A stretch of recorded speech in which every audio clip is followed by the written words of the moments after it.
ஏன்னா இதுக்கு முன்னாடி ஒரு பிராங்க் பண்றேன்னு சொல்லிட்டு இவங்க பண்ணாங்க தெரியுமா? சோ அதே மாதிரி இவர் ஒண்ணு பண்ணும்போது மேபி நாளைக்கு அது ஒரு விஷயமா இருக்கும்.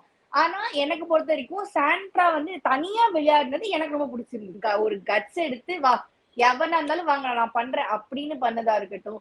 அங்க தீபக் அவங்க பிரியங்கா அவங்க யாருமே இது பண்ணாம அங்க போய் தூங்குனதா இருக்கட்டும். அவங்களோட அந்த இது எல்லாரையும் ட்ரிகர் பண்ணாங்க தெரியுமா? அது இந்த வீட்ல எனக்கு தெரிஞ்சு எல்லாரும் வேற மாதிரி ட்ரிகர் பண்ணுவாங்க. இவங்க வந்து ரொம்ப ஈஸியா அத பண்ணாங்க. அந்த மாதிரி எனக்கு தெரிஞ்சது. பிரஜன் உள்ள வந்திருந்தா அவர் கடைசியில ஒண்ணு பண்ணாரு தெரியுமா? அவளுக்காக நான் வருவேன். நீங்களாம் என்ன பண்ணிட்டீங்க அப்படின்னு. அந்த மாதிரி கொஞ்சம் சொதப்பி விட்டுப்பாரு தவிர்த்து இவங்க தனியா பண்ணது வாஸ் வெரி நைஸ். பட் இப்ப இதுல யாரு பாவம் அப்படின்னு பார்த்தா, பாக்குற ஆடியன்ஸ் நம்ம பாவம். இந்த வீட்ல வாய்ஸ குடுத்து உள்ள உட்கார்ந்துட்டு இருக்கிற அந்த பிக் பாஸ் அந்த ஆளு அவரு பாவம்.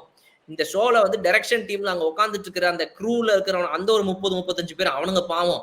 எல்லாத்த விட ரொம்ப பாவம் யாருன்னா, இந்த ஷோக்கு இந்த 3 நாளுக்கு எபிசோடுக்குலாம் நான் கெஸ்ட்டா வந்தேன் பாத்தியாடா, என் புத்தியே அடிக்கணும். ஏன்னா, எக்ஸ் கண்டஸ்டன்ட் இந்த வீட்டுக்குள்ள வந்துட்டுன்னா, இது இது பிக் பாஸ் வரலாற்றில் முதல் முறையாக ஆர்ஜே, ஒருத்தவங்க வந்து உள்ள வந்து, "ஏய் என்னால முடியலடா, நான் ஓடிடுறேன்டான்ற" ரேஞ்சுக்கு இருக்கிறாங்க அப்படின்னா, அப்ப எவ்வளோ பெரிய ஒரு கயாட்டிக்கான சிச்சுவேஷன் இவங்க பில்ட் பண்ணி வச்சிருக்காங்க. ஸோ அவங்க எனக்கு நான் ரொம்ப நிஜமாவே ரொம்ப பாவப்படுறேன். பிரியங்கா அண்ட் தீபக்லாம் வந்து கண் கலங்கி அழுகுறாங்க. "நான் இங்க எப்படி இருந்த ஒரு வீடுடா, இது எப்படிப்பட்ட ஷோடா, அது மானத்த வாங்குறீங்களேடான்னு."